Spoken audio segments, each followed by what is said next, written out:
Hello student, आज हम thermodynamic में गिब्स एनर्जी के बाद का टॉपिक मीन्स थर्मोकेमिस्ट्री स्टार्ट करने जा रहे हैं। ठीक है, मैंने पहले जैसे कि आपको कहा था कि थर्मोडायनेमिक में एक तो बेसिक्स थे, वर्क डन था, एंथैल्पी था एंड नाउ इंटरनल एनर्जी था। ये टॉपिक्स आपके ज़्यादा इंपॉर्टेंट नहीं थे। इनसे ज़्यादा इंपॉर्टेंट पार्ट होता है एनर्जेटिक्स, जो हमने सीख लिया, और ज़्यादा इंपॉर्टेंट है इससे भी ज़्यादा थर्मोकेमिस्ट्री, क्योंकि फिजिक्स और केमिस्ट्री दोनों में थर्मोडायनेमिक कॉमन है, लेकिन थर्मोकेमिस्ट्री केवल केमिस्ट्री में है। ठीक है ना, तो थर्मोकेमिस्ट्री स्टार्ट करेंगे हम यहाँ पे। थर्मोकेमिस्ट्री देखिए, थर्मोकेमिस्ट्री ये हमें किसके बारे में बताएगी? डेल्टा एच के बारे में। इस पर हम एंथैल्पी के बारे में देखेंगे। डेल्टा एच क्या होता है? एंथैल्पी होता है, और जैसे कि मैं बता चुका हूँ आपको एंथैल्पी, ठीक है, एंथैल्पी हीट होती है, heat at constant volume, constant pressure, sorry. Enthalpy constant pressure पे हीट होती है। मैंने आपको बताया था कि जब भी आप कोई केमिकल रिएक्शन कराइए, कोई भी केमिकल रिएक्शन कराइए, अगर आप उसको ओपन कंटेनर में कराते हैं या ओपन स्पेस में कराते हैं, तो वहाँ पे एटमॉस्फेरिक प्रेशर कितना रहेगा? कांस्टेंट। और कांस्टेंट एटमॉस्फेरिक प्रेशर के प्रेजेंस में, ठीक है, जो हीट एब्जॉर्ब हो या हीट रिलीज हो, किसके ड्यूरिंग? केमिकल रिएक्शन के ड्यूरिंग। ठीक है, तो उस हीट को आप नाम दोगे एंथैल्पी का। अब ये मैंने आपको पहले ही बताया था, केमिकल रिएक्शंस, कई तरह की केमिकल रिएक्शंस हो सकती है, जहाँ पे कुछ फॉर्मेशन हो रहा हो, जहाँ कुछ कंबशन हो रहा हो, जहाँ कुछ बॉन्ड डिसोसिएशन हो रहा हो, जहाँ कुछ न्यूट्रलाइजेशन हो रहा हो। तो इन सब में जो हीट एब्जॉर्ब होगी या रिलीज होगी, उस हीट को आप एंथैल्पी का नाम दोगे। और यही वेरियस टाइप की ऑफ एंथैल्पीज वो आपको इस चैप्टर में पढ़नी है, मतलब थर्मोकेमिस्ट्री में पढ़नी है। ठीक है ना, तो यहाँ पे एंथैल्पी के ऊपर डिस्कशन करना है मुझे। ठीक है, हम ओवरऑल 11-12 टाइप की एंथैल्पीज पढ़ेंगे यहाँ पे। ठीक है, तो एंथैल्पी पढ़ने से पहले मैं आप लोगों को कुछ बेसिक्स बताया था उसमें। देखिए, सबसे पहले आप स्टैंडर्ड फॉर्म याद रखिए, स्टैंडर्ड फॉर्म। ठीक है, स्टैंडर्ड फॉर्म का मतलब है, जैसे कार्बन की बात करें, जहां भी कार्बन आएगा तो कार्बन की स्टैंडर्ड फॉर्म हमेशा ग्रेफाइट होगी। थर्मोडायनेमिकली ज़्यादा स्टेबल माना जाता है कौन? ग्रेफाइट। तो कार्बन जहां भी किसी क्वेश्चन में आएगा तो वहां पे इसकी स्टैंडर्ड फॉर्म कौन सी मानना है आपको? ग्रेफाइट। ठीक है, अगर ऑक्सीजन आता है तो ऑक्सीजन की कौन सी स्टैंडर्ड फॉर्म होती है? O2। ये स्टैंडर्ड फॉर्म का मतलब है जिसमें वो एग्जिस्टेंस कर सकता हो, ठीक है, स्टेबिलिटी के हिसाब से। O2 गैस ऑक्सीजन के लिए। अगर कोई नाइट्रोजन है N, तो N किस में एग्जिस्ट करेगा? N2 में। इसकी स्टैंडर्ड फॉर्म कौन सी? N2 है। क्लोरीन Cl2 में, Cl2 गैस स्टैंडर्ड फॉर्म। अगर ब्रोमीन की बात करें तो Br2 आता है, लेकिन ब्रोमीन गैस में नहीं होगा, लिक्विड में स्टेबल होगा। कहने का मतलब इसकी स्टैंडर्ड फॉर्म लिक्विड में होगी, Br2। अब अगर I की बात करो तो I2 में स्टैंडर्ड फॉर्म में रहेगा, लेकिन I2 किस में? सॉलिड में। H किस में? H2 में। H2 किस में? गैस में। तो जनरली आपको याद रखना है, कोई भी एलिमेंट या कोई भी एटम्स आपका किस फेस में ज़्यादा स्टेबल रहेगा, मतलब स्टैंडर्ड फॉर्म कौन सी होगी इसकी। अब जब स्टैंडर्ड फॉर्म अगर आपको पता होगी तो आप किसी भी कंपाउंड का फॉर्मेशन कर सकते हो। ठीक है, 1 मिनट में आपको बताता हूँ। देखिए यहाँ पे, जैसे फॉर एग्जांपल मुझे इस थर्मोकेमिस्ट्री में मुझे कुछ फॉर्मेशन करने के लिए बोला गया। मुझे बोला गया कि आप NH4Cl का फॉर्मेशन करिए। ठीक है, आप NH4Cl का फॉर्मेशन करिए। कई बच्चे जानते हैं NH4Cl बनता कैसे? बनता है NH3 प्लस HCl से। तो आप लिखोगे सर NH3 प्लस HCl से फॉर्मेशन करेंगे हम NH4Cl का। ये बिल्कुल गलत होगा। NH4Cl किसी भी कंपाउंड का फॉर्मेशन करना हो तो उस कंपाउंड में प्रेजेंट एटम जो भी है उसकी स्टैंडर्ड फेस लीजिए, आप स्टैंडर्ड फॉर्म लीजिए। कहने का मतलब NH4Cl का आप NH3 प्लस HCl से फॉर्मेशन नहीं करेंगे। NH4Cl का अगर आपको फॉर्मेशन करना है तो आप लेंगे कौन सा एटम है? N किस में होता है? N2 में। H किस में होता है? H2 में। और Cl किस में होता है? Cl2 में। तो आप यहाँ पे स्टैंडर्ड फॉर्म लेंगे यहाँ पे इनकी। ठीक है, हालांकि यहाँ पे क्लोरीन एक है एटम, तो यहाँ क्लोरीन को एक करने के लिए यहाँ स्टैइकोमेट्री कितनी लगाइए? 1/2। H कितने? 4 है, तो यहाँ कितनी स्टैइकोमेट्री आएगी? 2। और यहाँ N कितना है? एक एटम है फॉर्मेशन वाले कंपाउंड्स में, तो यहाँ N1 करने के लिए आप कितना मल्टीप्लाई करेंगे? 1/2। तो याद रखिए, किसी भी कंपाउंड को फॉर्मेशन करना हो तो उस कंपाउंड्स में देखिए एटम, आप उस एटम की स्टैंडर्ड फॉर्म देखिए, वो किस में स्टैंडर्ड फॉर्म में एग्जिस्ट करता है, उस एग्जिस्टेंस वाले एलिमेंट से आप इसको बनाइए। ठीक है, मॉलिक्यूल से बनाइए, और उसके बाद में आप यहाँ नाउ इसको बैलेंस कर सकते हैं। तो फॉर्मेशन के लिए बड़ा इंपॉर्टेंट रहेगा कि आपको स्टैंडर्ड फॉर्म का पता हो, ठीक है। अब इसमें थर्मोकेमिस्ट्री में कुछ चीज़ें मैं आपको बता देता हूँ। जैसे कि मान लीजिए वाटर का फॉर्मेशन होता है H2 प्लस हाफ O2 से H2 बनता है। वाटर आपका लिक्विड में बन सकता है और गैस में भी बन सकता है, ठीक है।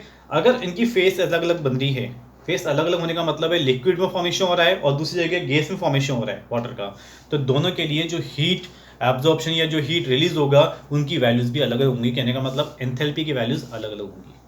तो कहने का मतलब एंथैल्पी डिफरेंट हो जाती है जब फेस डिफरेंट हो या एलोट्रॉपिक फॉर्म भी डिफरेंट हो, तब भी डिफरेंट हो जाएगी।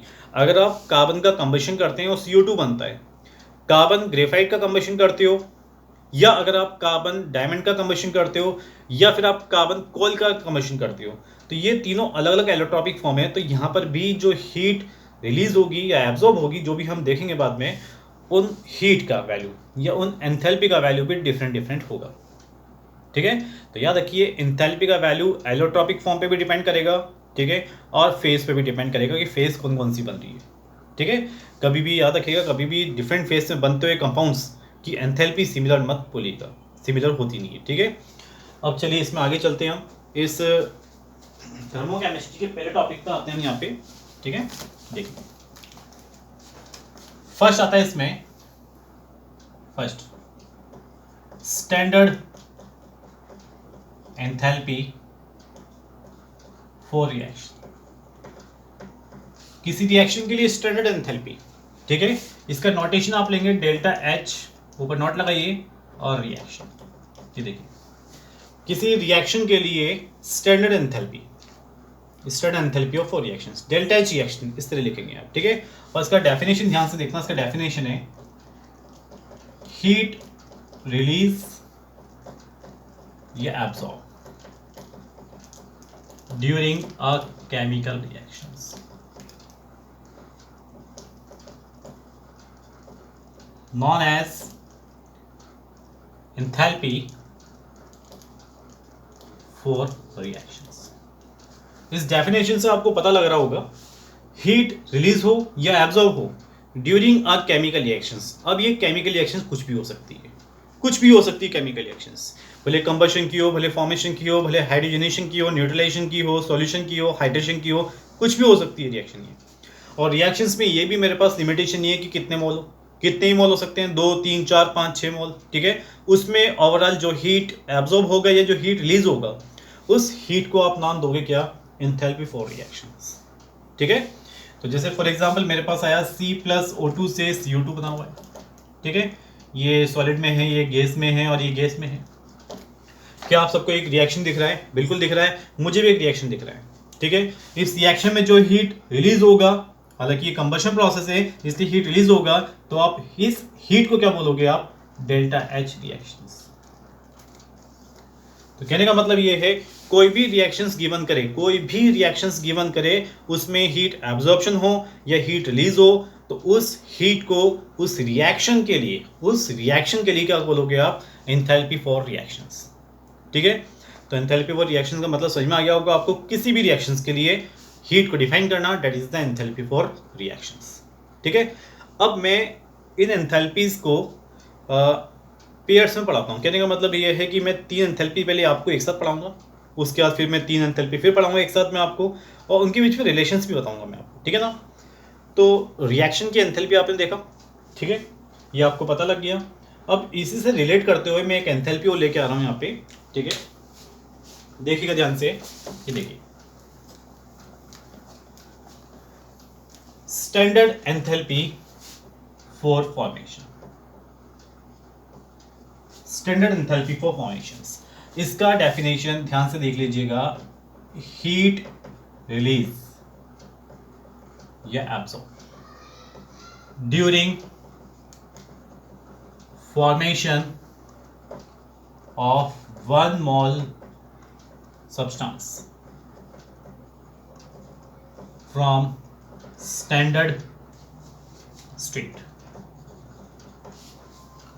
इस डेफिनेशन को ध्यान से देखिए, हीट रिलीज या फिर एब्जॉर्ब, ठीक है, during formation of 1 mole substance. यहां इस चीज को ध्यान से देखेगा, 1 मोल सब्सटेंस कहने का मतलब फॉर्मेशन की एंथैल्पी जब भी डिफाइन कर सकते हो जब फॉर्मेशन कितने मोल का हो, 1 मोल का। 1 मोल का जब फॉर्मेशन होगा तभी आप standard enthalpy for formation define कर सकते हो। और फॉर्मेशन भी किससे हो, स्टैंडर्ड स्टेट से।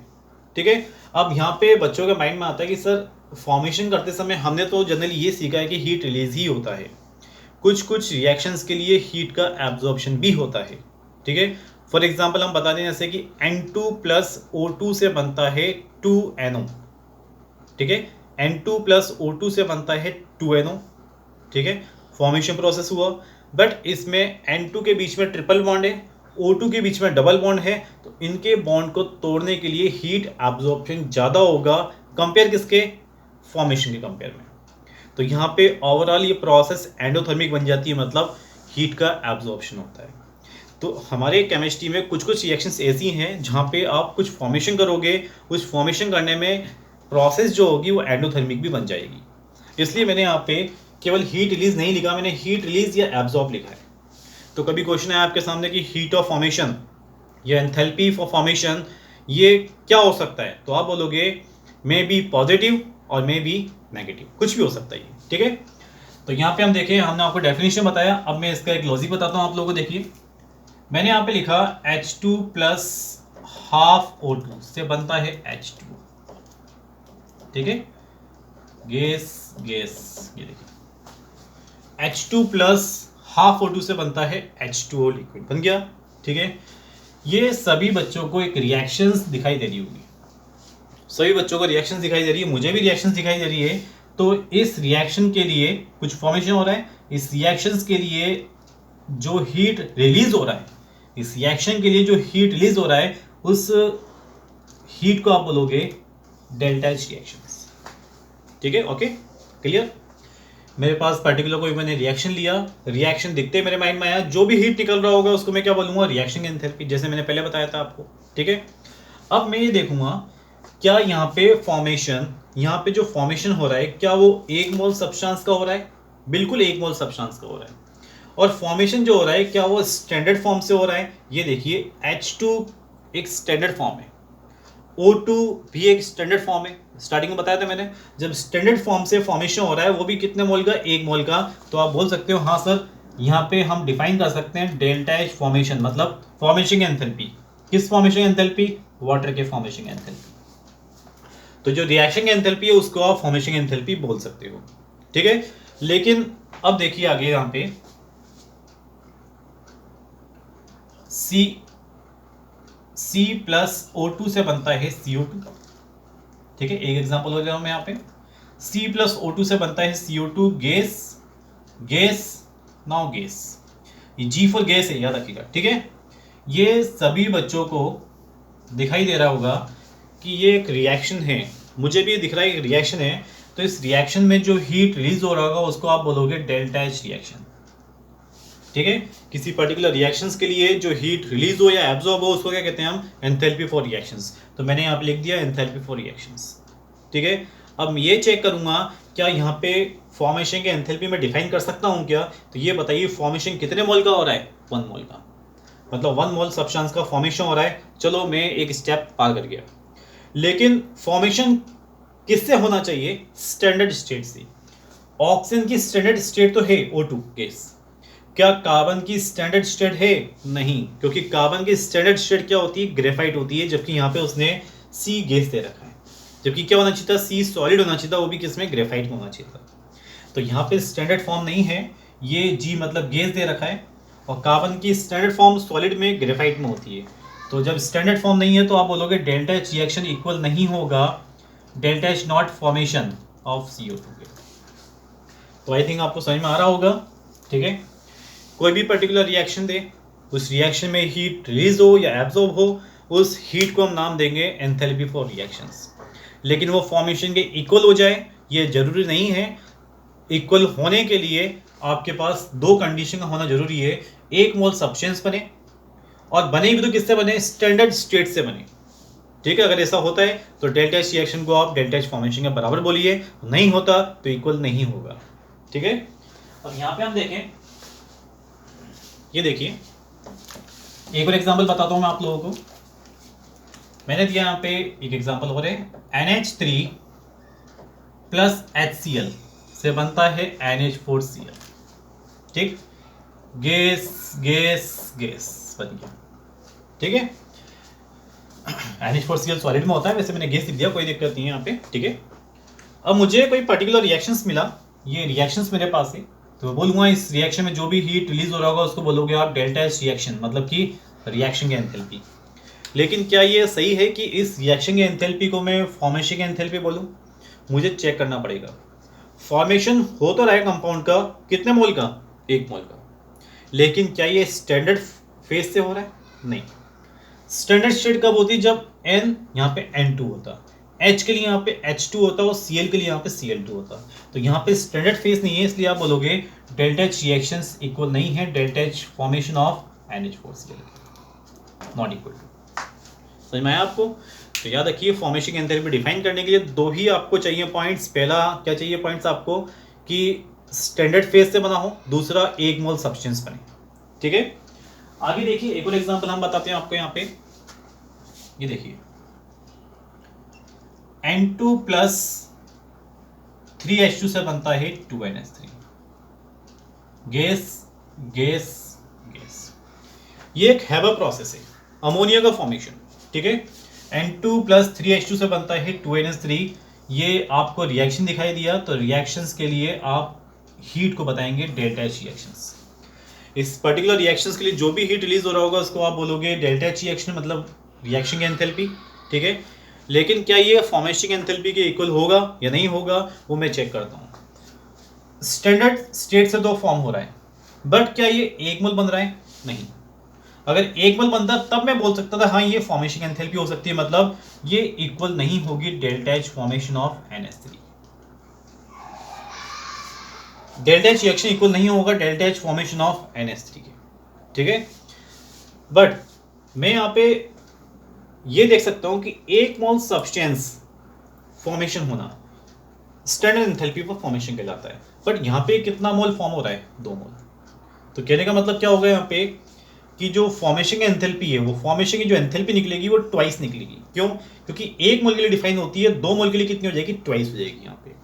तो अगर आप चाहते हैं कि सर डेल्टा एच फॉर्मेशन निकालना ही चाहते हैं अगर इसमें आप, तो delta H formation of NH3 कैसे निकालोगे आप? Equal to delta H reaction upon 2। देखिए ये 2 मोल NH3 के फॉर्मेशन के लिए रिएक्शन थी, आपको कितने मोल चाहिए? 1 मोल। तो क्या करोगे? 2 का डिवाइड कर दीजिए आप। कोई प्रॉब्लम इसमें? ठीक है, तो यहाँ पे आपने सीख लिया फॉर्मेशन एंथैल्पी क्या होता है। ठीक है, अब उसके बाद मैं आता हूँ यहाँ पे तीसरी एंथैल्पी पे। तीसरी एंथैल्पी आ रही है, तीसरी enthalpy standard enthalpy for combustion. ठीक है, इसका नोटेशन आप देंगे डेल्टा H नॉट COMB, मतलब कि कंबशन। ये कंबशन की एंथैल्पी है, और इसका डेफिनेशन फिर सुनिए। इसका डेफिनेशन होता है heat release during combustion of 1 mole substance. देखिए यहां पे इस डेफिनेशन में क्या निकल के बाहर आ रहा है? हीट रिलीज होना। अब याद रखिए कंबशन की कोई भी प्रोसेस हो हमेशा हीट रिलीज ही होगा। तो याद रखिए हीट रिलीज होने का मतलब क्या है? प्रोसेस का एक्सोथर्मिक होना और डेल्टा एच नेगेटिव होना। तो कभी क्वेश्चन आए कि कंबशन की हीट क्या होती है? कंबशन की हीट हमेशा एक्सोथर्मिक होती है, मतलब नेगेटिव होती है। ठीक है, और कंबशन भी कितना करना है? 1 मोल सब्सटेंस का करना है। अब यहाँ पे यहाँ कुछ ऐसा लिमिटेशन नहीं है कि वो आपका जो 1 मोल सब्सटेंस आप कंबशन कर रहे हो वो सब्सटेंस आपका स्टैंडर्ड फेस में है या नहीं है, कोई ऐसी दिक्कत नहीं है, वो कुछ भी हो सकता है, बट वो 1 मोल होना चाहिए। ठीक है, जैसे कि फॉर एग्जांपल हम बोले यहाँ पे C+O2 से CO2। ये देखिए ये ग्रेफाइट दे रखा आप। ठीक है, ये आपको रिएक्शंस दिख रहा है, ये रिएक्शंस मुझे भी दिख रहा है। ठीक है, तो इस रिएक्शन के लिए एंथैल्पी क्या होगी? Delta H reaction. ठीक है, इस रिएक्शन की एंथैल्पी होगी डेल्टा एच रिएक्शंस। ठीक है, अब आप ये बताइए क्या आपको लगता है कि यहाँ पे फॉर्मेशन CO2 का हो रहा है जो कि 1 मोल है? बिल्कुल, फॉर्मेशन 1 मोल का हुआ, वो भी किससे हो रहा है? स्टैंडर्ड फॉर्म से हो रहा है। ये देखिए कार्बन की स्टैंडर्ड फॉर्म ग्रेफाइट ऑक्सीजन की स्ट्रैंड फॉर्म कौन सी, ऑक्सीजन। तो यहाँ पे हम बोल सकते हैं कि ये डेल्टा एच रिएक्शन इक्वल होगा delta H not formation of CO2 के। ठीक है, मतलब भाई इस रिएक्शन की एंथैल्पी इक्वल है किसके, फॉर्मेशन एंथैल्पी, किसके फॉर्मेशन एंथैल्पी, CO2 के। ठीक है, बट यहाँ पे ये बताइए क्या आपको लगता है कि कंबशन किसका हो रहा है, ग्रेफाइट का, कितना मोल का, 1 मोल का। जब कंबशन भी 1 मोल का हो रहा है, 1 मोल का हो रहा है, तो मैं बोल सकता हूँ डेल्टा एच रिएक्शन भी इक्वल होगा किसके, delta H not combustion of C कौन सा, ग्रेफाइट। ठीक है, तो यहाँ पे कोरिलेट किया मैंने, यहाँ पे एक ही रिएक्शंस लिया मैंने और इस रिएक्शंस में delta H reaction, delta H F मतलब फॉर्मेशन ऑफ CO2 और मैंने कंबशन ऑफ ग्रेफाइट, इन तीनों को रिलेट कर दिया मैंने। ठीक है, लेकिन रिलेट करने के लिए आपके पास कंडीशन होना चाहिए। ठीक है ना, कंडीशन होना चाहिए। ठीक है।